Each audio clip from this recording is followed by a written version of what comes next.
telling you one thing. I'm waiting for nothing. Bonjour à toutes et à tous, bienvenue dans le podcast Le Club Lecture. Aujourd'hui, nous allons parler d'un roman. Un roman publié en 1883 en feuilleton dans le journal Le Gil Blas. Un roman de Maupassant. Un roman sur la Normandie, un roman sur une femme, le roman d'une vie. Et oui, aujourd'hui nous allons donc parler du roman intitulé Une vie, un roman de Guy de Maupassant.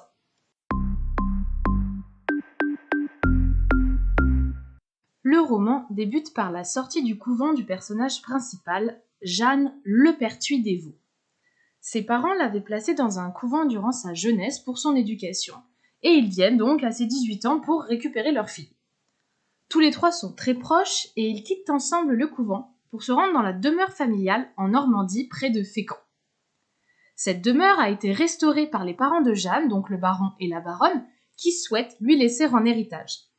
C'est dans cette demeure que se déroulera la majeure partie du roman. Cette demeure s'appelle Les Peuples. Arrivée au peuple donc, Jeanne trouve avec bonheur une vie calme et saine, ponctuée de dîners avec ses parents, de balades dans la campagne et au bord de mer. Elle est accompagnée de sa bonne Rosalie dont elle est très proche. Lors d'une sortie en voilier avec son père, Jeanne rencontre Julien de la Mare, un vicomte. C'est un personnage, Jeanne, peu rompue au sentiment, totalement ignorante du désir. Aussi, dès sa rencontre avec Julien, elle s'en croit follement amoureuse. Il se marie peu après avec l'aval des parents de Jeanne.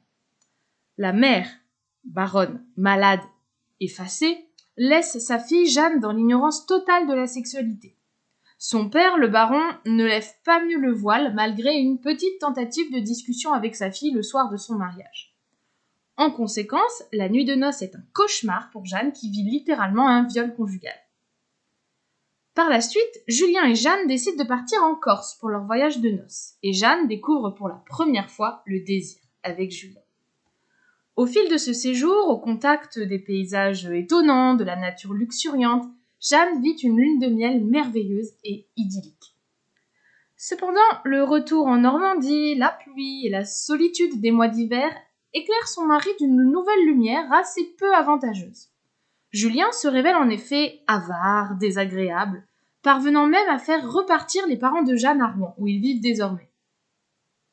La vie de Jeanne est donc de plus en plus solitaire, à peine ponctuée de quelques visites aux voisins nobles et dans les fermes qu'il loue aux paysans. Son existence devient de plus en plus triste à la découverte de la grossesse et de l'accouchement de sa bonne, Rosalie, car le père de l'enfant n'est autre que Julien, son mari. Et le narrateur, via les différentes prises de parole de Rosalie, laisse entendre que la grossesse est probablement le fruit de viols répétés sur Rosalie. Jeanne, à cette nouvelle, complètement choquée, sombre dans un état de folie, et Rosalie est écartée de la maison. C'est la présence de ses parents, de retour au peuple, et la personnalité tranquille de l'abbé de campagne de Fécamp qui lui permet de revenir progressivement à elle. Julien n'avoue pas, il n'avouera jamais, il ne s'excuse pas, il ne s'excusera jamais, et reprend même une autre relation extra-conjugale avec une autre noble qui est leur voisine. Jeanne est encore une fois totalement naïve, ignorante de cette relation, et le narrateur joue avec le lecteur. En effet, nous sommes mis au courant par des indices et allusions transparentes de cette relation, mais Jeanne, elle, ne comprendra que bien plus tard dans le roman ce qui s'est déroulé. Lorsqu'elle prend enfin conscience de l'infidélité de Julien, le mari de sa maîtresse le réalise également. Et pris d'un accès de folie, il tue les deux amants. Jeanne se retrouve alors seule avec Paul, le fils qu'elle a eu avec Julien. Commence alors la seconde partie du roman, le veuvage de Jeanne et l'éducation de Paul.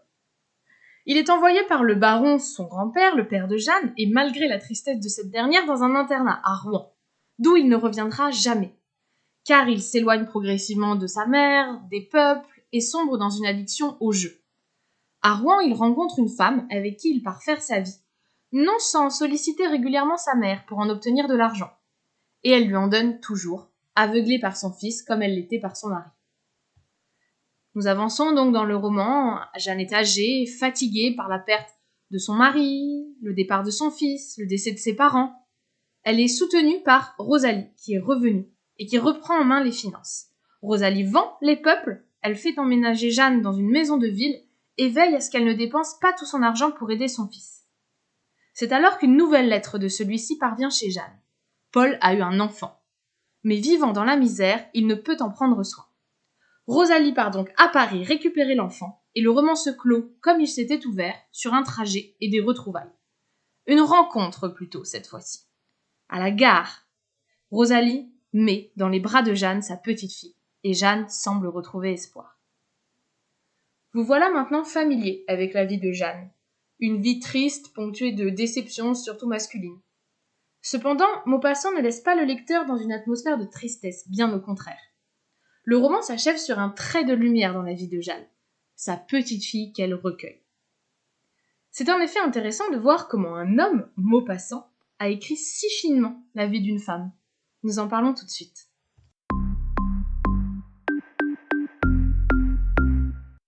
Mais alors, qui est Guy de Maupassant ? Guy de Maupassant a passé sa jeunesse en Normandie, entre Fécamp, Yvetot et Étretat. C'est cette atmosphère de province normande et maritime qu'il retranscrit dans Une vie, décrivant la météo normande, les couleurs de la mer, les traversées en voilier, les villages de pêcheurs. Jeune adulte, il part à Paris suivre des études de droit, et après un passage dans l'armée, il devient fonctionnaire pour vivre. Cette fonction ne l'épanouit pas du tout, et après une dizaine d'années passées dans cet emploi, il se lance dans une carrière d'écrivain. Il publie tout d'abord des recueils de nouvelles et de contes.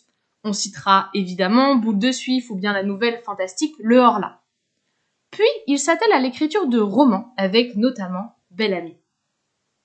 De ces nombreux récits si variés, on retient principalement le travail de caractérisation et de description des personnages.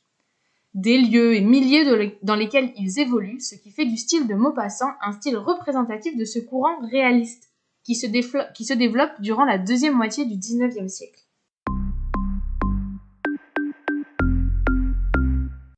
Maupassant voue en effet une grande admiration à Flaubert, ce dont témoignent les échanges épistolaires entre les deux hommes. Il s'inspire donc du style flaubertien et notamment du personnage d'Emma du roman Madame Bovary. La proximité entre Emma et Jeanne est en effet évidente, mais si Emma suit son désir jusqu'à sa perte, Jeanne se laisse plutôt balloter par la vie jusqu'à être sauvée par une autre femme, Rosalie. La proximité avec Flaubert et le contexte littéraire dans lequel s'inscrit l'œuvre de Maupassant l'emmènent donc très nettement vers le courant réaliste. Ce dernier apparaît dans l'œuvre tout d'abord par un attachement à dire le réel. Un réel concret avec l'intérêt accordé au climat. On pense à la pluie que Jeanne observe depuis sa chambre aux différentes périodes de sa vie. On pense aux descriptions luxuriantes de la Corse explorée durant la lune de miel, je vous cite. Le pays inculte semblait tout nu. Les flancs des côtes étaient couverts de hautes herbes, jaunes en cette saison brûlante. Parfois, on rencontrait un montagnard, soit à pied, soit sur un petit cheval, soit à califourchon sur un âne gros comme un chien. Comme on le voit, ce réel devient un véritable sujet littéraire et permet le déploiement d'une langue paradoxalement très poétique, avec la mention des couleurs et textures qui forment le paysage observé.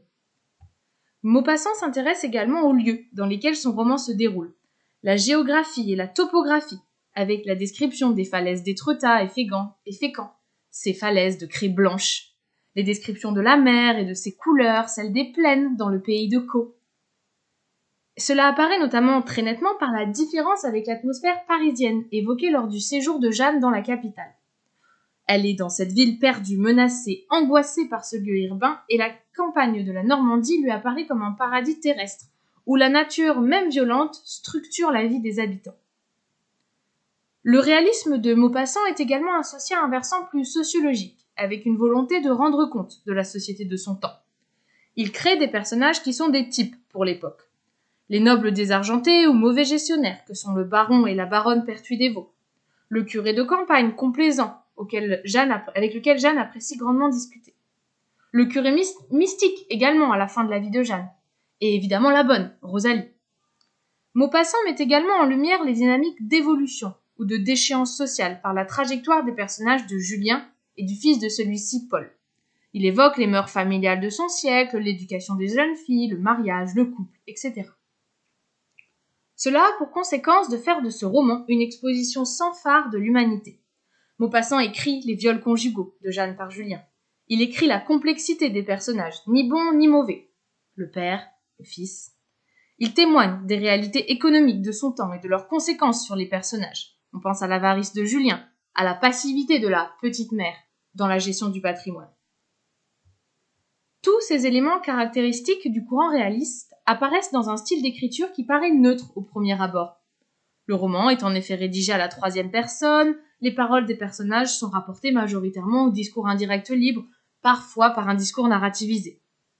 Cependant, le lecteur attentif remarque la personnalité du narrateur, qui lui donne régulièrement des indices et dévoile pour lui les apparences. Le narrateur révèle l'infidélité de Julien, la faiblesse du père, la bonté de Rosalie. Une vie est donc un roman résolument réaliste, et le placer dans cette catégorie auprès de Belle Amie ou Madame Bovary ne doit cependant pas occulter sa spécificité. En effet, si Flaubert avait déjà réussi le coup de maître, de se mettre dans la peau d'une femme en créant le personnage d'Emma, Maupassant parvient, lui, à faire de Jeanne un creuset de diverses expériences féminines.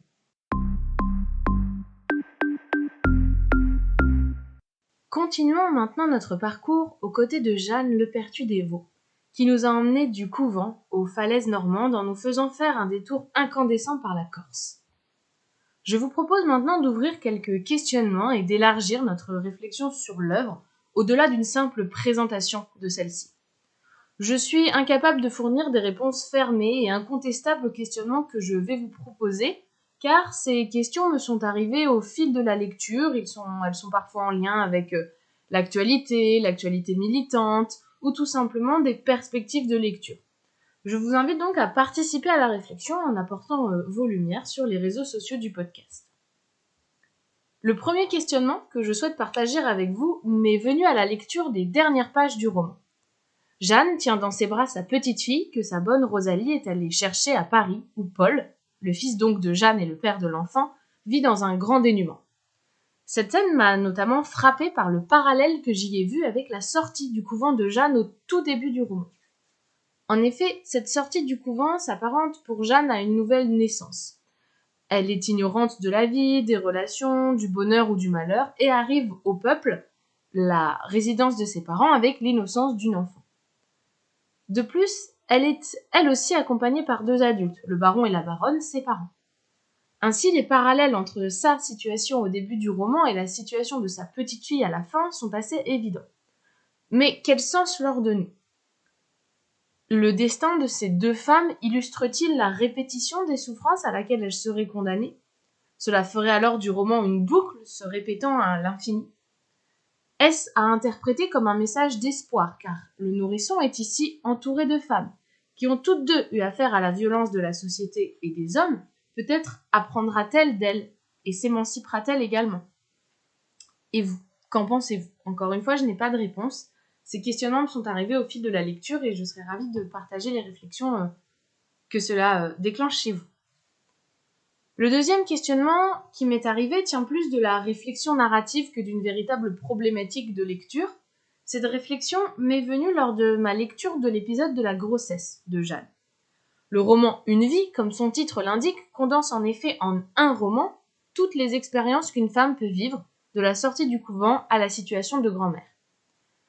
Cependant, ce choix de l'auteur met de côté deux moments majeurs de la vie, la naissance et la mort. Rousseau lui-même dans ses Confessions évoque sa naissance. Cela semble être le premier élément d'une vie. La vie de Jeanne est donc privée de commencement dans ce roman, mais également privée de fin. Elle ne meurt pas dans le livre. Seule sa vie de jeune femme, de femme mariée, puis de veuve sont au centre du roman. Sa vie de femme qui était donc en âge de procréer. Ainsi, la vie dont il est question est-elle véritablement celle de Jeanne ? Ou bien celle à venir de l'enfant qu'elle recueille à la fin du roman ? La question reste ouverte. Le dernier questionnement, plus fourni, auquel je souhaite réfléchir avec vous, m'est venu lors de la lecture de la scène de la nuit de noces. Jeanne et Julien viennent de se marier, la noce a eu lieu, le repas bien pathétique également, et le baron a pris sur lui d'informer Jeanne des suites de sa nuit de noces. Avec toute la difficulté d'un père parlant de sexualité à sa fille, le discours est obscur, creux, laisse de côté de nombreux sujets. Je vais vous en lire un extrait qui se trouve à la page 93 de l'édition que j'ai utilisée, qui est l'édition Folio Classique d'André Fermigier. Son père prend donc la parole. Je cite. « Mignonne, je vais remplir un rôle difficile qui devrait revenir à ta mère, mais comme elle s'y refuse, il faut bien que je prenne sa place. J'ignore ce que tu sais des choses de l'existence. Il est des mystères qu'on cache soigneusement aux enfants, aux filles surtout, aux filles qui doivent rester pures d'esprit, irréprochablement pures jusqu'à l'heure où nous les remettons entre les bras de l'homme qui prendra soin de leur bonheur. C'est à lui qu'il appartient de lever ce voile jeté sur le doux secret de la vie. Mais elles, si aucun soupçon ne les a encore effleurées, se révoltent souvent devant la réalité un peu brutale cachée derrière les rêves. Blessées en leur âme, blessées même en leur corps, elles refusent à l'époux ce que la loi humaine et la loi naturelle, lui accordent comme un droit absolu. Je ne puis t'en dire davantage, ma chérie, mais n'oublie point ceci, que tu appartiens tout entière à ton mari. » Fin de citation. On voit ici comment le baron met en avant l'appartenance corporelle de la femme à son mari. Il insiste sur l'idée de loi. Il dit la loi humaine et naturelle. Jusqu'ici, rien d'étonnant dans ce discours, tant, même aujourd'hui encore, le consentement semble être retiré aux femmes pour être déposé par la société entre les mains des hommes. Néanmoins, à y regarder plus précisément, Maupassant évoque bien les souffrances des femmes ici. Nous pouvons lire qu'elles se révoltent souvent devant la réalité un peu brutale, un peu apparaissant ici comme un euphémisme, brutal permettant la révélation de la réalité de cette nuit de noces. Elles sont en effet, nous dit Maupassant, blessées en leur âme, blessées même en leur corps. Cette dernière formule avec ce parallélisme de construction, blessées en leur âme, blessées même en leur corps, qui vient être renforcé ici par l'adverbe même, désigne clairement les conséquences psychologiques du viol, telles que nous les connaissons aujourd'hui, sous les termes par exemple de sidération ou plus largement l'appellation stress post-traumatique. Par la voix du baron, Maupassant indique ici qu'il sait, connaît, comprend presque la souffrance des femmes.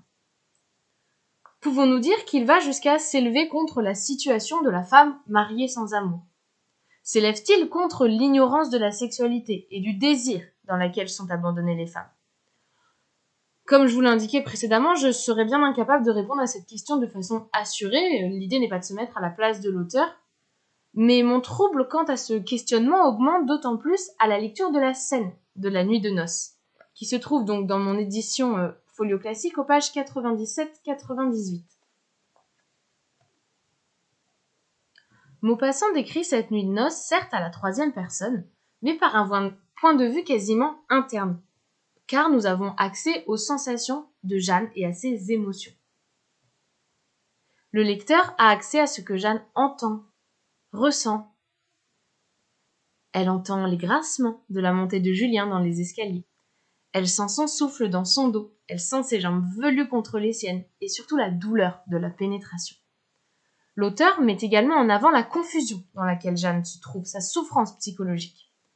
Nous pouvons lire « Elle avait ouvert les mains et restait inerte sous ses efforts, ne sachant plus ce qu'il faisait, dans un trouble de pensée qui ne lui laissait rien comprendre. » Ici, on sent un moment de changement entre un point de vue qui était peut-être interne et un point de vue plus omniscient ici, puisque nous avons à la fois la description de Jeanne, elle avait ouvert les mains et restait inerte sous ses efforts, et ses sensations, sa pensée, un trouble de pensée. Nous pouvons lire également qu'elle avait, page 98, perdu la tête. J'ajoute que l'intégralité de la scène est construite à la manière d'une nouvelle fantastique. Les informations externes que sont les bruits, les textures, les mouvements, contribuent à la peur du personnage de Jeanne et engendrent donc un sentiment d'attente chez le lecteur, qui n'est pas sans faire penser aux personnages de contes comme La Bête ou Barbe Bleue. Mais alors que penser de cette description de la première expérience sexuelle de Jeanne? Est-ce une scène destinée à augmenter l'effet de réel par la mention de la texture des draps ou du bruit des vêtements? Est-ce un passage qui a pour objectif d'illustrer la souffrance à laquelle Jeanne est condamnée dans tout le roman? Probablement d'ailleurs. Ou bien, pouvons-nous y voir une dénonciation de la condition féminine, de l'absence de l'éducation sexuelle des jeunes filles, de leur assujettissement sexuel? C'est probablement tirer l'écriture de Maupassant d'un côté un peu trop militant, mais cette lecture que nous pouvons en faire a au moins le mérite de faire émerger un nouveau rapport à l'œuvre.